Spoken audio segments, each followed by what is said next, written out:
Let's make it a good day. Coming up today, is there something in the water at CBS's The Talk?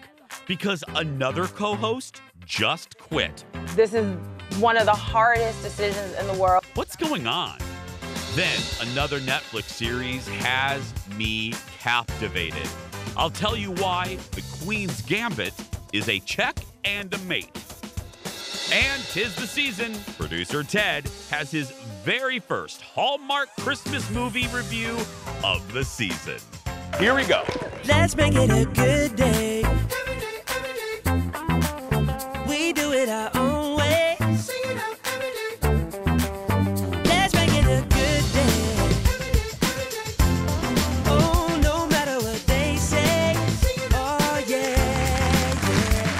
Good morning, everybody. On this election day, we are live from our studios in the Twin Cities. Jason Show election headquarters. It's the same set, isn't it? Yeah. Please welcome my election headquarters co-host, the one and only Kendall. Hello. Too close to call. Well, I can make a call right now. That's one of my favorite outfits that you wear. That's a bipartisan issue right there. That's one of my favorite. That's what I call, you know what I call that outfit for you? What? That's our publicity photo outfit. It is. It's this one and your Ron Burgundy suit. That's right. The Ron Burgundy suit and that one. That's our publicity photo things. How you doing? I am good. It's beautiful outside. It's gorgeous. I know. Yeah. So it's going to make all of you that haven't voted yet, that's going to go out to the polls, you're going to have good weather for it. That includes moi. I always vote. It's like, I'm a creature of habit. I have routines. I do this and this. I always vote on election day. I don't care how long the lines are. I like to be, it's like Christmas shopping. Yeah. You know, you like to be in the spirit. You like to hear the music. I like to do it. I like to vote on election day. So I'm going to go down after this. I got to go see my mom. Then I'm going to go vote, get my sticker. Yeah. And yeah. And I think I'm making up for the fact that, and this is a generalization, but I think, like my buddy Jeff will agree, Gen Xers, our generation, when we were young, like the young people voting totals still weren't that high. We were like, oh, it's fine, you know, go ahead, put Billy Boy in office. You know, I hope that the younger generation does better than the Generation Xers, and I think they are, given from what I'm reading. I want the young people to come out in droves. You know? I think I'm on that like weird borderline. I think my people are good voters. I think yes. You guys so far. Again, the Gen Xers, we were like, meh. You guys, fantastic. So we're busy. You were busy like working on your outfits and things like that. I mean, fashion was big in the 80s. Working on our outfits. I don't know. We were peg-legging our jeans. That's what we were doing. It took a lot of time to curl up the ends of our jeans. That's what I mean. It was very effort. But yeah, I have a whole routine tonight. Like I said this in our before the show meeting. It's a muscle I don't use on the show because we don't talk politics. But if you know anything about me, you know I'm a politics nerd. I mean, it's so bad. I TiVo all the Sunday morning shows. I know. But I enjoy it, you know? Anyway, so I have a whole routine. I'm going to get to the house, and then I'm going to turn on the TV, and then I'm not going to get up for hours. I'm going to watch Steve Kornacki. You know, I love the Kornacki on the map white shirt. with his magic marker pen thing on the screen. And I love the music. I love the sets. You know, I love a good set. All the networks like to flip around. Fox has a giant set. CNN. I like to see like Gayle King. She's in a new set. She's taking over the TRL studios. Oh, really? Yeah, they're in Times Square. The only network that is ABC. I don't know why. They have like a Coliseum. It's like lions and Elizabeth Taylor's there, and it's just crazy. But I don't. ABC is the one that I watch the least. Okay. I watch Us, Fox 9 for local stuff, but I'm a flipper. That's why people can't come over because I drive them nuts. I flip channels because I like correspondence on all the networks. Well, and I think that I know you love Today and all of it. Like I feel like about the Olympics, the music comes on, the sets. It's just this like, you know. Nora O'Donnell, I like it all. So I'm very excited. It's going to be a good day, and go out and vote, everybody. Yeah. Right now, we're going to vote for the hot dish. Let's do this. Here we go.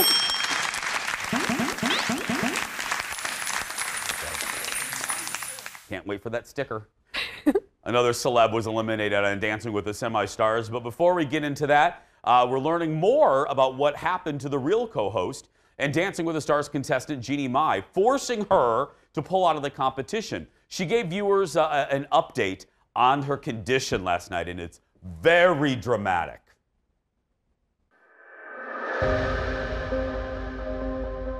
I'm absolutely devastated that my journey on Dancing with the Stars has to end this way.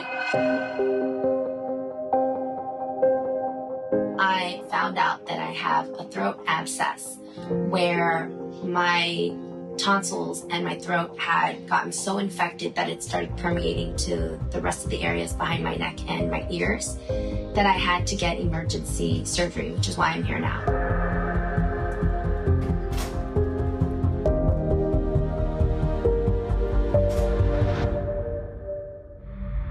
Everything went great. You're all done. Good, baby. You're out of danger. If you would have waited one more day, your throat would have closed up. Oof, that is scary. That's one of the things you never want to hear from a doctor, you know? But it's unclear how doctors discover the condition. That was one of the questions my friends on the radio show had. Did Dancing with the Stars or the activity, did it exasperate a condition she already had? Did they discover it in a routine examination? Right. I don't know. Well, that's scary. I was reading about that specific thing, and it can be something that you just like, you get hit in the throat really hard, or it can come on if you drink something really hot. It's a really odd and scary thing to happen to you. Okay, but let's, I want her to be well. Yeah. I'm not ... Now let's just have a little fun.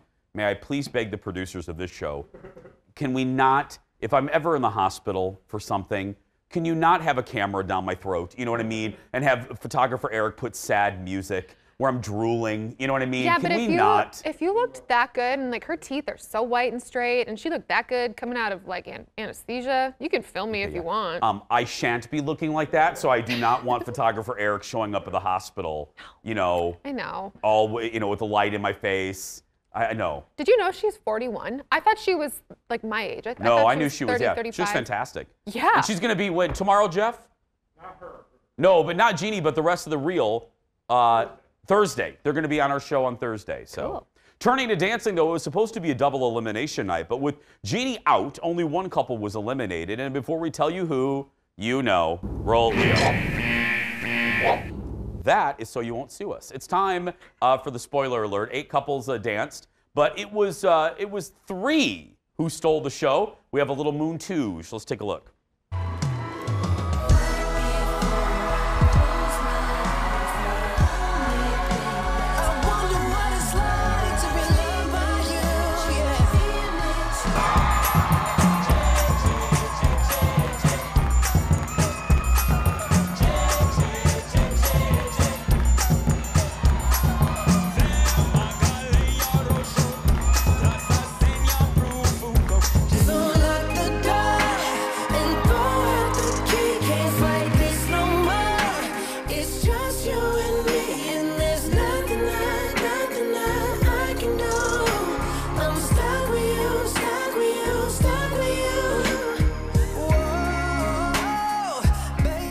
Okay, so there's your moon touche. That's Johnny Weir, Justina Machado, and Nev Schulman all scored 27 out of 30, tying for highest score of the night. Now, in the end, it came down to our local guy, our buddy Alan Burston, and Sky Jackson, and Chriselle from Selling Sunset. The judges liked Sky's fight and ability to bounce back and sent Chriselle home.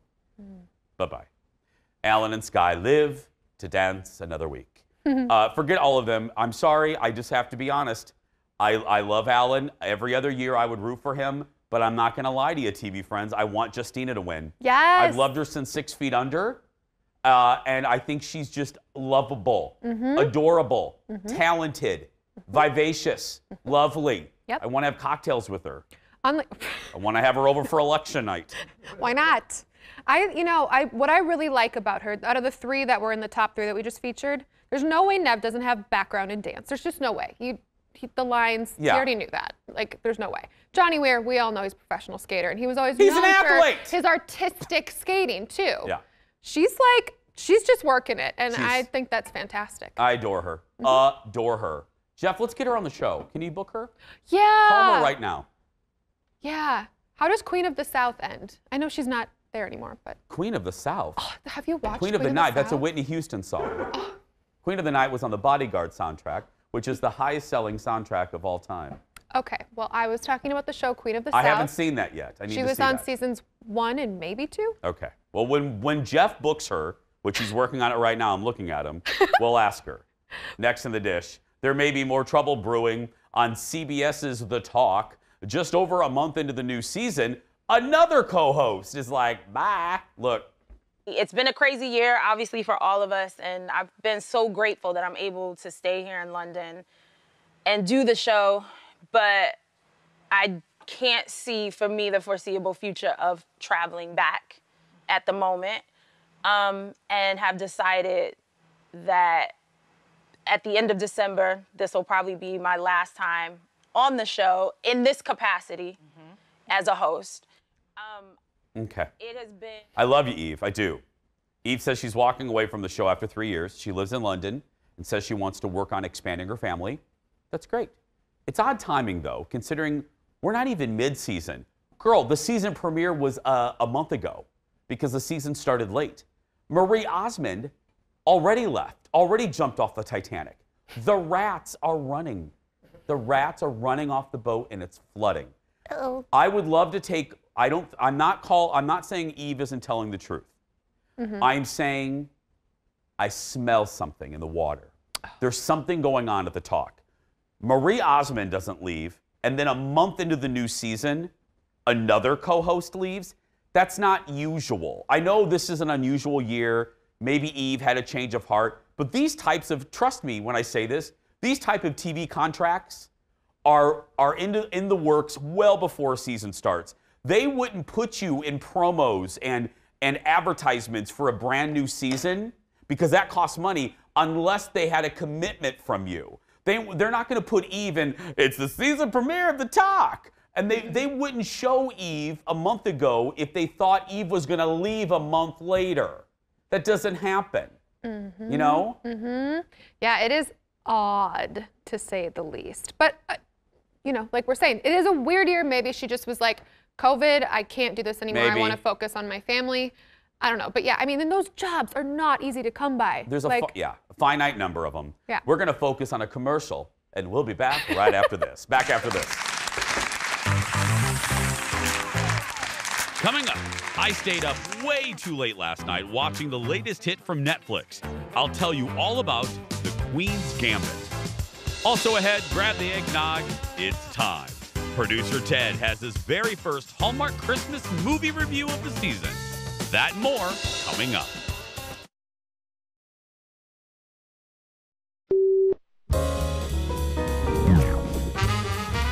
I will give you a line. We went to the farmer's market here in Los Angeles, and we asked people to recite a line. You have to let us know whether you said it or not, all right? Here we go. Let's start with the first one. Oh, come on, Nan. It's all on how you look at it. Okay. John, did you say that? No, I No? don't think I've ever said that. Let's go to the tape. Oh, come on, Nan. It's all in how you look at it. Marian Anderson's. You did say that. That's not me. You've been studying Trump too much. All right, next one. Here we go. The last time I held a gun in this hand, a young man took off all his clothes for me. John, did you say that? No, I didn't say that. Well, let's look at the tape. The last time I held a gun in his hand, a young man took off all his clothes for me. You're very bad at this. I don't even know what that was. The great John Lithgow on Kimmel. He's been in so many movies. So many, he's forgotten what he said. I mean, you can't blame the guy. He has been. No. I'm going to say it again because some of you got emails, and then my mom's watching it right now. Showtime's Dexter. John Lithgow in season 4 of Dexter is the best guest starring role in years. Sincerely. So good. So very good. Next in the dish. Bit of a shakeup on The Tonight Show as the show continues to lose the late night ratings battle to both Stephen Colbert and Kimmel. For the third straight year, the show will have a new person overseeing the show. or as we call it here, the new Jeff. Jamie Granite Biederman will be the new showrunner. She's been a producer with Jimmy since 2009. Meantime, Jimmy isn't going anywhere. He told staff he signed a contract extension. Insiders say NBC is hoping once the election is over, viewers will switch back. I don't know about that. I follow these things pretty closely. I love late night TV. And I don't know, just because the election's over, if our tastes are going to change. I think it'll still be a politically charged environment. That helps Stephen Colbert.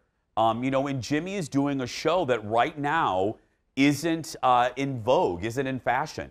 And I don't know, you know, people aren't looking for that in late night. And that's the problem for Jimmy. I do really like, though, that this is another woman in power in a late night position, because as we know, there's just not a lot of women in late night, you know? So I think that that could be really good, maybe get a little different perspective. I don't know. I mean, she's obviously not the comedian we're focusing on, but. No, I love women. So I'm with you. I think love it's great women. too. No, I think, no, all kidding aside, no, you're right. Yeah. That is the silver lining. Right. But just Jimmy in general, Fallon has been number 2 or number 3 for a while, and that's a hard trajectory to change. Ratings in the mornings and ratings in the late night in the arenas, they move at a glacial pace. Right. It's like watching the turtles have Nook. You know what I mean? It's very slow. I'm not going to follow that. That's great. Don't get that visual in your head, by the way. It's bad. The weird. Don't ever go on YouTube and put in turtle Nook. Don't ever do that. Why would you do that? It's the weirdest thing. But why would you do that? I'm bored.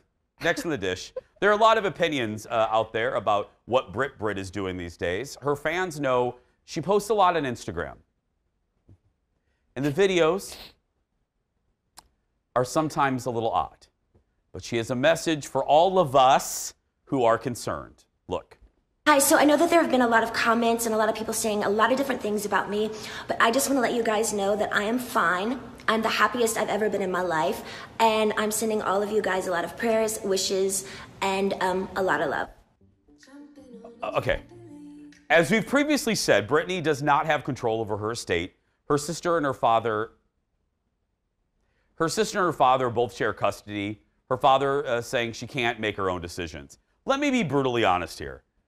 If this was any other celebrity in the hot dish, I would have a lot of fun at their expense. I would be my usual snarky self. Admittedly, I'm handling this with carefully because others believe there are some mental health issues, and there's nothing funny about that. And you're not, and that's punching down, and I don't do that. I try not to do that. I definitely don't do it intentionally. So having said that, it's still difficult to watch those videos. And I don't think it's out of line for me to say something is going on. Something is going on, and it's, I don't want to use the word normal. It's out of character for her. It's maybe a little bizarre. Yeah. I think bizarre is okay. Yeah. It's a little, I mean, when she's doing these videos of like, you know, here are the things to take to the beach, a hat, an umbrella. It's just a little, it makes you question what is going on. And if there is something going on, my gosh, I hope she gets help. Right. Because I love the Brit. My favorite t-shirt in the world is Brit. I wear it to the beach when I bring a towel and an umbrella, you know? She was so good in Vegas too. And this was at like towards the end of her residency when I went and saw her. And I still just loved her because I love all of her songs and she danced and she's Britney and we just, yeah. Okay. What? She didn't really sing because I saw her too, and when well, she did dance, she was there. And when she did dance, it was like this. Okay, but it still made me happy. And that's fair criticism of the performance, not of Britney's abilities. It still made me happy. What a lot of fans are saying, what you read is that a lot of fans are like, okay, Britney, you've posted multiple photos in the same shirt a lot. Is everything okay? And then people who are close to her are also saying maybe she's not okay. So that's why we question that. I just want her to be well. Right. I just want her to be well. I don't want to see anybody made fun of on it. And she's obviously getting a lot of comments, and I don't like that. Right. But I will just be honest, her concert, next in the dish. Sorry. Disney is apparently doing some damage control following a GQ interview with John Boyega. Remember, he played Finn in Star Wars. Now, this was in September, this interview happened. According to The Hollywood Reporter, Disney executives reached out to John after he was critical of the treatment of people of color in the most recent Star Wars trilogy. John was largely sidelined from the second and third film were both, he was kind of put on the side. And he told GQ, basically, don't bring out a black character, market them to be much more important to the franchise than they actually are, and then push them aside movie after movie after movie. He says the conversation with Disney was very open and honest, and he hopes he opened the door for the next person. I love John, and you guys know this. I'm a huge fan of Star Wars, so I can speak to this with some knowledge. He's absolutely right. I love the sequel trilogy more than most Star Wars fans. They're still complaining about it. Anyway, but he's absolutely right. If you go back and look at the first trailer, I'm going to nerd out for a second, but I'm making a point here. If you go back and look at the first trailer for Star Wars The Force Awakens in 2015, who is the first person that you see? John Boyega. Who is featured right along the other two main characters? Daisy Ridley and Adam Driver. John Boyega. Which character in the second movie was totally sidelined? John Boyega. J.J. Abrams tried to fix it in the third movie, but by then, I don't know. My point is, he's right. It was they wasted the character of Finn. They wasted. And just to end on a good note, I'm glad they had this conversation. Disney could have gotten very defensive and been like, oh, you're wrong. These decisions are made not because of the color of your skin. But they didn't. They reached out to him. They had a great conversation, and I hope it helps future artists of color in the Disney universe. It'd be a really painful thing to have to say that and say, you know, I am someone that opened the door for the next person. I hope I am. But you wished it would have been you. And let me tell you, and he's not making this up. Right. I'm on all these sites, and he had to deal with racism that none of the other Star Wars people had to deal with. I saw some of the comments, and they were horrible. Why is a black man a stormtrooper? What? It's a movie about wizards! It's true. Next in the dish. Swifties are extra happy right now following more than a years-long battle for her right to party and record her old music. Taylor Swift is free. Taylor got into a dispute over her first 5 albums after Scooter Braun bought the rights to them. But even though she doesn't own her masters, the contract did allow her to re-record her music at a point in the future, and that time is now. As of Sunday, Taylor is legally allowed to re-record some of her greatest hits. And her fans, Bjorn among them, and intern Kenny, couldn't be happier. Hashtag Taylor is free was trending on Twitter. I usually don't always agree with pessimistic executive producer Jeff, but I will say I will agree with him here. When did we start feeling sorry for Taylor Swift? I mean... Well, in the same sentence that he said that, he did defend her when I had a couple of questions about Taylor. So I think executive producer Jeff is actually a massive Taylor Swift fan. You know my point. I think she's going to be fine. I love that her fans are invested. I love Taylor Swift. Her last album was great. She's going to be all right. Even if she didn't get to re-record her masters, and I want her to have it. I'm on her side in the Scooter fight, but I just love, oh God, because some of these fans, they're running around their neighborhoods, they're making signs. Intern Kenny definitely posed for several photos to look like Taylor Swift when this news came out. I'm sure of it. All I want, all the effort they're putting into Taylor, I hope those same young people put that effort to get in their Ford Festivas and go down and vote Ford Festivas. They don't even make those anymore, do they? What is that even? No, That was one of my first cars, the Ford Festiva. It was basically a Rubber-made container with wheels. Oh, Lord. Mine was. It was red. I had to like Scooby-Doo. I didn't have a floorboard. My feet stuck out. It was horrible. They definitely put 90s babies in Corollas. So. Corollas? Yeah, the Chevy Corolla. Oh, very fancy. We had had. cars with no floorboards. Yeah. Still ahead, we're going into the Jason Show Wayback Machine. I try out something that mixes martial arts and dance. We're doing it just to make you laugh today. And then 'tis the season. Coming up, my friends, producer Ted is back for a new season of Christmas movie reviews. Will his first one set the bar high or set the bar very, very low? We'll be right back, everybody.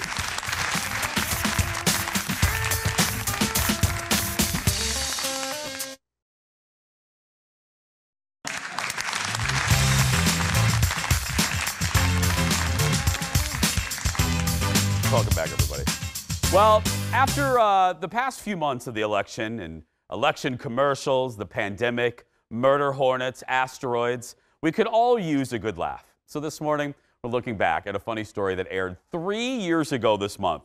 I teamed up with my buddy Shannon to try out something called capoeira. Capoeira. There's actually a place in the Twin Cities where you can learn this mix of martial arts and dance. Look at this. Well, here I am again. I mean, here we are again. Shannon's back, just in time to do another fun adventure. At the Minnesota Capoeira Academy. The what? The Minnesota Capoeira Academy. Okay, what is that? Well, it's this beautiful martial arts dancing type thing we're gonna do, and we'll be fine. Look, children do it. That hasn't helped us in the past. What do we actually get when we come to a class here? So what capoeira is, it's a combination of dance, martial arts, music, and culture. We start everyone from like just learning basic movements, and then we do combinations with each other, so you see how they connect with each other and how you can communicate with another person without talking to them. Oh, that sounds beautiful. But can anyone do this? Absolutely. Are you sure? I am absolutely positive. As you can see over here, we've got little kids. We've got. We saw the kids in the brochure. Right? We've got everybody, all ages, okay, all fitness levels, all. See, all.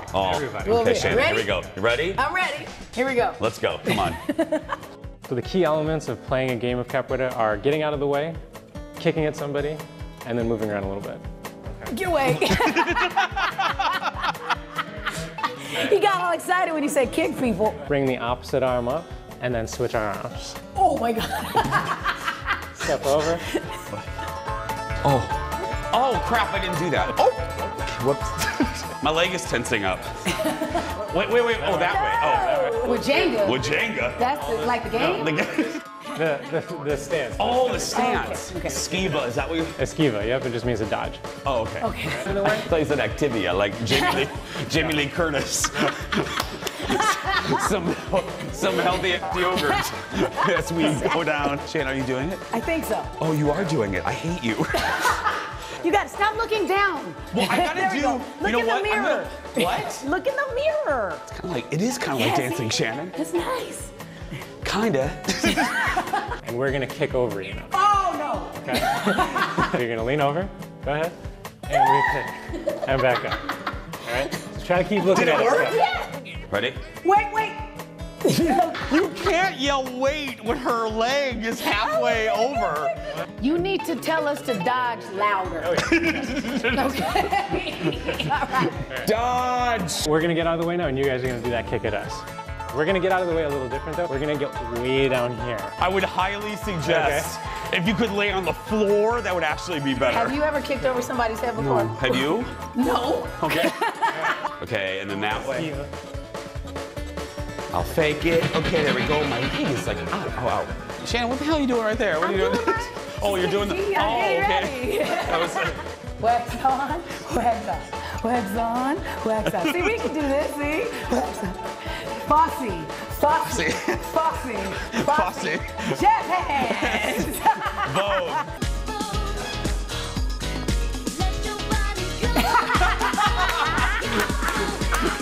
We're going to be teaching our Vogue class as soon as this is all wrapped up. Thank you very much. Wednesdays at noon.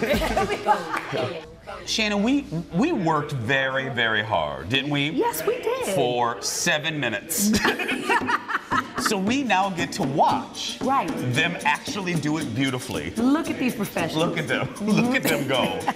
This is the best workout class ever. It's called Watcho Size. I think I'm starting to sweat. I am sweating for them. You got a little. I got a little sweat? Girl, can you I dab. a little dab me a little bit? There we go. Little dab. Now that is a finale. That's a finale. Oh, we're tired. We are so tired.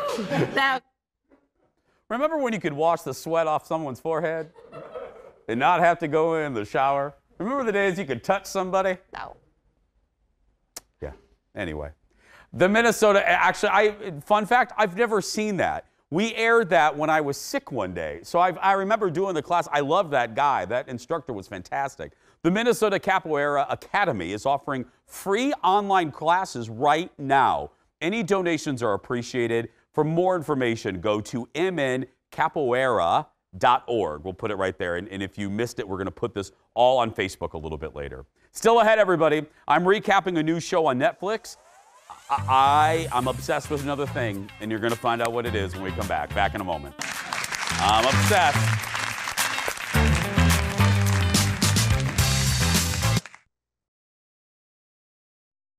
Chess isn't always competitive. Chess can also be beautiful. You're an orphan, Beth. I'm fine being alone. I feel safe in an entire world of just 64 squares. Well, creativity and psychosis often go hand in hand. Or for that matter, genius and madness. That is a clip from the trailer of the new Netflix miniseries, The Queen's Gambit, about a chess prodigy struggling with emotional issues and addiction issues, and just go on and on. Welcome back. This 7-episode series just hit Netflix at the end of October, and I started watching it yesterday after I got a couple recommendations from people. It's so hot. My mother has already watched it. I'm like, she should do the show. I didn't even know she was watching it. Anyway, it's based on a book from 1983, and it's about this orphan. As soon as the miniseries opens, she's put into this orphanage, which that experience serves as a catalyst for a lot of things, including going down into the basement and starting to play chess with the custodian of the orphanage, which leads to, well, a whole trajectory change of her life. Also at the orphanage, her addiction issues start. This show, I got to tell you, I'm obsessed with this character. Her name is Beth, played by this actress who I am now obsessed with, Anya Taylor-Joy, who is stellar. You will not, you can't take your eyes off of her. She is amazing. She is mesmerizing in this role of Beth. She plays the adult Beth, and she does become a chess playing phenomenon. But she's also dealing with toxic masculinity. She's dealing with loss. She is dealing with addiction issues. She is dealing with the crippling effects sometimes of being a genius and a prodigy. It is so well done. It is so well acted. All the supporting players, you'll recognize a few of them, especially from the Harry Potter universe, and the little kid from Love Actually plays, the little kid that falls in love. Mm-hmm. He plays another chess prodigy. I am almost done with it.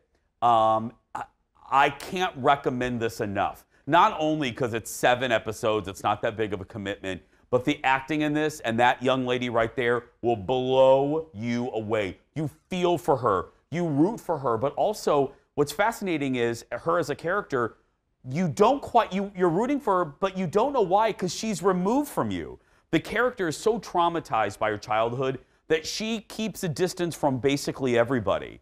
But you want her to do well. You want her to succeed. You want to see her cross the finish line, but you're not quite sure what that finish line is for her. Mm-hmm. What is the definition of success? Is it getting a family? Okay, well, I won't tell you, but or is it becoming the best in the world in chess? Okay, but if she gets that, where does her yearning end? It's fantastic. Would you say this, I'm really big into period pieces, like set and costume. It looked pretty good. Was that something that you liked You'll from love the this show? because Yeah. it starts when the show opens when she's a kid. It starts in the mid-50s and it goes through the 60s. Thank you for bringing that up. The costumes are a star itself. The costuming and the production design, I mean, Netflix spent a good amount on this, and you can tell. Okay. You can tell in the production. Tip to tail, this is a winner. You're going to love it. The Queen's Gambit on Netflix. It's available right now, 7 episodes. Let me know what you think on the Jason Show Facebook page. Still ahead, everybody. It is the moment we've been waiting 9 months for. Coming up next, producer Ted is back.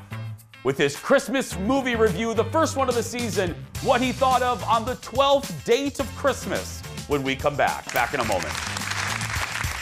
On the 12th date of Christmas, producer Ted gave to me. That one. That's the one? Yep. Positive? Mm-hmm. All right, cut it down. What? I'm doing it? They don't have trees in Iowa? Well, sure, but... Where I come from, if you don't cut down your own tree, you get a good old-fashioned Illinois shaming. Well, we wouldn't want that, would we? I'm just messing around. I can do it. No, you sit back. I got this. Hold my purse. Holding the purse.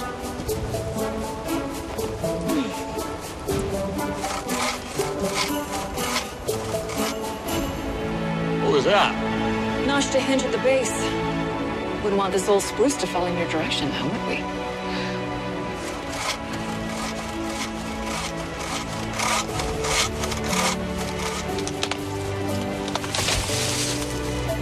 Wow. Very nice, Iowa. Wow, imagine that, a lady cutting down a tree. Two seemingly incompatible game designers team up to create a romantic citywide scavenger hunt in the brand new Hallmark Christmas movie On the 12th Date of Christmas. It's all part of Hallmark's Countdown to Christmas.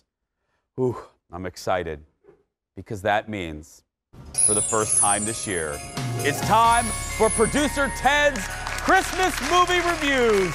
And joining us from Santa's Workshop / the Fox 9 Studios is producer Ted. Ted, the day is here, Ted. Forget about the election. The day is here.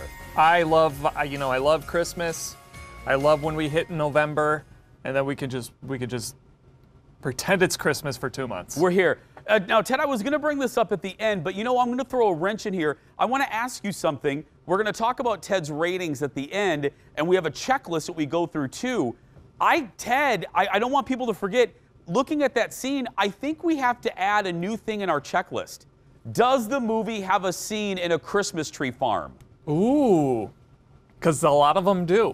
Every movie, they're shopping for a Christmas tree. Anyway, okay, but let's get to the plot. What is this one about? So this one, they get more and more complicated. So you had two video game developers. Okay. And they were trying to create an app to build excitement for a new hotel. And so they were building they were showing off, they were coming up with ideas, and their ideas were, let's have a scavenger hunt. So we'll do 12 dates, and the 12th date will take people to the hotel for a big event.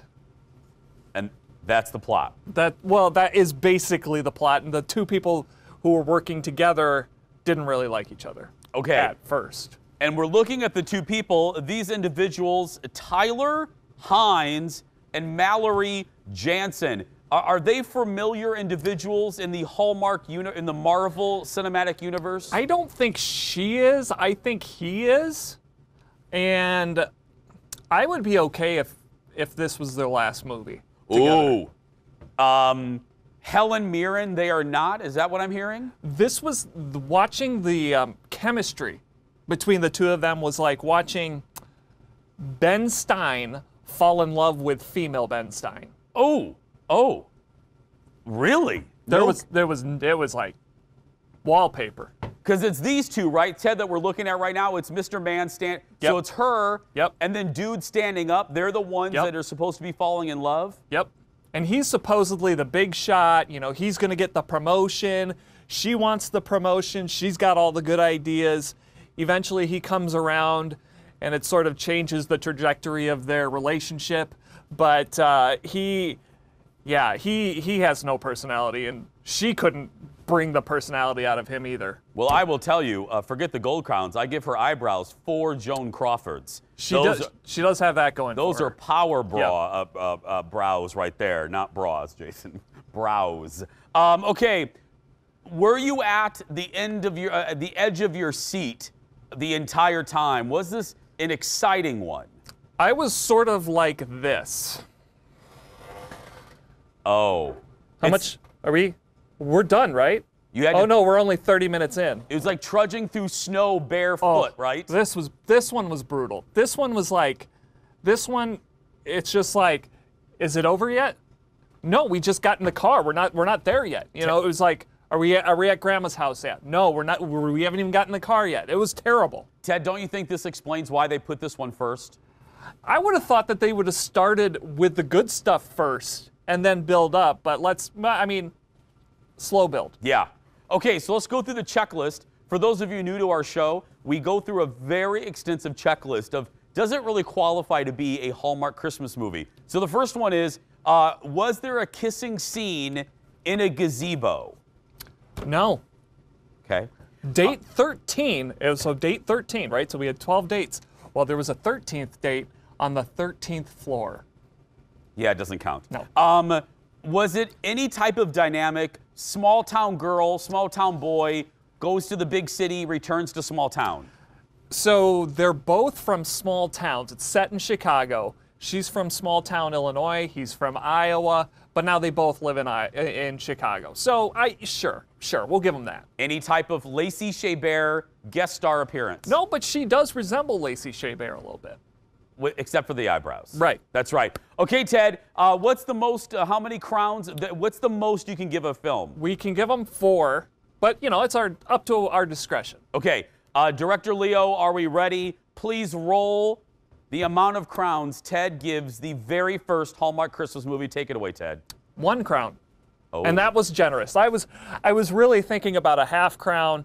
Editor Rob King talked me out of it.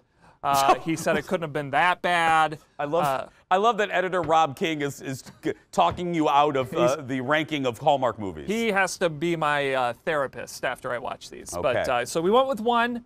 You know, we want to leave room for it to go down, but you know, we're hoping for the best going forward. Ted Johnson, everybody, the 80 Million Days of Christmas on the Hallmark Channel. We're going to take a break. We'll be back right after this. Back after this. It's the season, Kendall.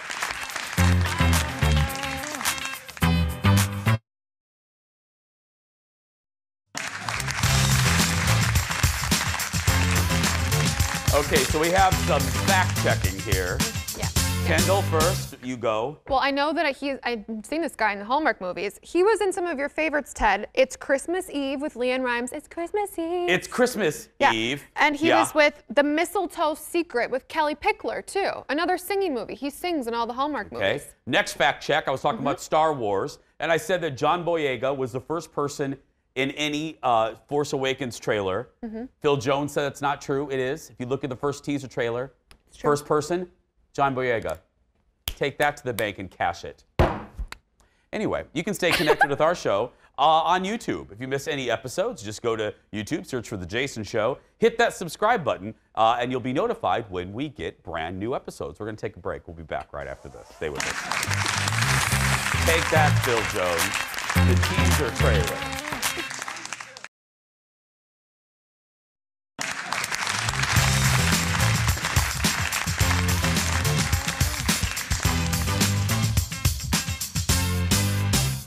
We have fired unpaid researcher Phil Jones. Yes, we have. It's What will he a do? very sad day. He is no longer with us. It's very, very sad. Well, if you would like to apply to be our new unpaid researcher, please go to our Facebook page. Yes. Yes, it's He's arguing with unpaid. me. Does he know? It's like arguing with me about Dallas stuff. Not worth it. It's fruitless. No. It's fruitless. What is he if doing? you go, because what did I say? The very first trailer. Very first. The very first trailer of the new trilogy was the teaser trailer. Look up the teaser trailer. The first person you see, John Boyega. Yeah. So whatever. But again, unpaid researcher, if you would like to be the new one, go ahead and apply on our Facebook page. Great benefits. Yeah. No benefits. Yes. No benefits at all. Actually. Other than me calling you out on the daily. That's a great benefit. Phil's loved it over the years. Yes. Tomorrow on The Jason Show, home design help from HGTV star Heather Fox. She's showing us how dried flowers can help you make a statement in your home. That's tomorrow. I love Heather. I love the Foxes so much. Follow them on Instagram. They're like the best family. It's like I want to just go over and hang with them. I know. Yeah. I did that. Wonder if and they'll it was adopt great. my mom and I. Just, Maybe. Brad, Heather, can we come in? Anyway. Hey guys, sincerely, it is election day. I don't need to tell you that. If you haven't voted, your vote does count. Please go out there and vote. It's a beautiful day. I'll see you out there, and we'll see you tomorrow. In the meantime, if you're watching and you're a kid that's being bullied, go out there and be yourself, because nobody can tell you you're doing it wrong. I'm turning off the on-air light here, and we'll see you tomorrow.